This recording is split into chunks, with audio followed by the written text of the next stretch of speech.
Hello అండి, అందరికీ నమస్కారం. ఈరోజు శనివారం, అలాగే మా పెద్దబ్బాయి పుట్టినరోజు అని చెప్పేసి పూజ అయితే త్వరగా కంప్లీట్ చేసుకున్నాము. గుడికైతే వెళ్ళొద్దామని. మాకు దగ్గరలో వెంకటేశ్వర స్వామి గుడి అయితే ఉంది.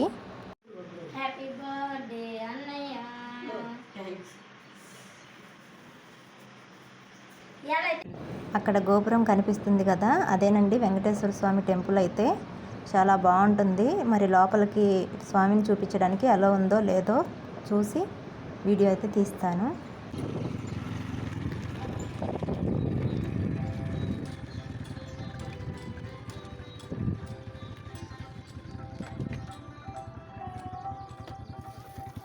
మనము స్వామివారి చుట్టూ ప్రదక్షిణ చేసేటప్పుడు స్వామివారికి వెనక వైపుగా అయితే అనంత పద్మనాభ స్వామి అయితే ఉంటాడండి. కొంచెం మెట్లు దిగి లోపలికైతే రావాల్సి ఉంటుంది అనమాట. స్వామిని అయితే దర్శించుకొని వెళ్దాం.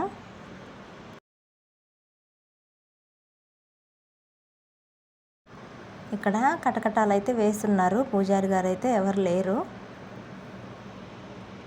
స్వామివారిని దర్శించుకొని బయటకైతే వచ్చిన తర్వాత వెనక వైపునే కోదండరాముల వారి స్వామి టెంపుల్, అలాగే ఆ టెంపుల్ లోపలే బంగారు బల్లి, వెండి బల్లి కూడా ఉందంటండి. చూసేద్దాం పదండి. బ్యాక్ సైడ్ వ్యూ అయితే చూశారు కదా, ఇప్పుడు లోనికి అయితే వెళ్ళి చూసేద్దాము స్వామివారిని. ఇదిగోండి, ఇక్కడైతే బంగారు బల్లి, వెండి బల్లి అయితే ఉన్నాయి.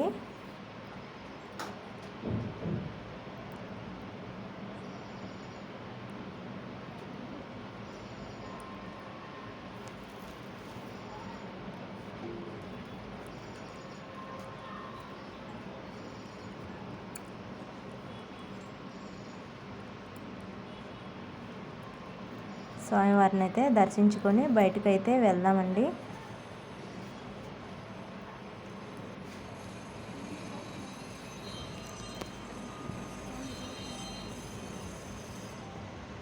స్వామివారి గర్భగుడి అయితే బంగారు వర్ణంలో ఉందన్నమాట.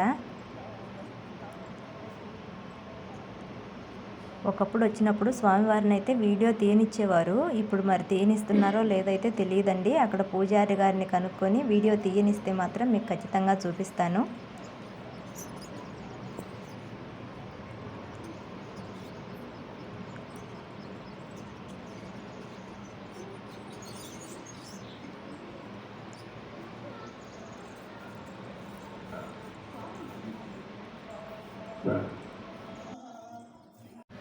వీడియో అయితే తీయనీయట్లేదండి. ఈ ఫోటోలు ఎక్కడివి అనుకున్నారు, అంతకు మునుపటి ఉంటే యాడ్ చేశానన్నమాట. చూసేయండి. స్వామివారి మూల విరాట్ అయితే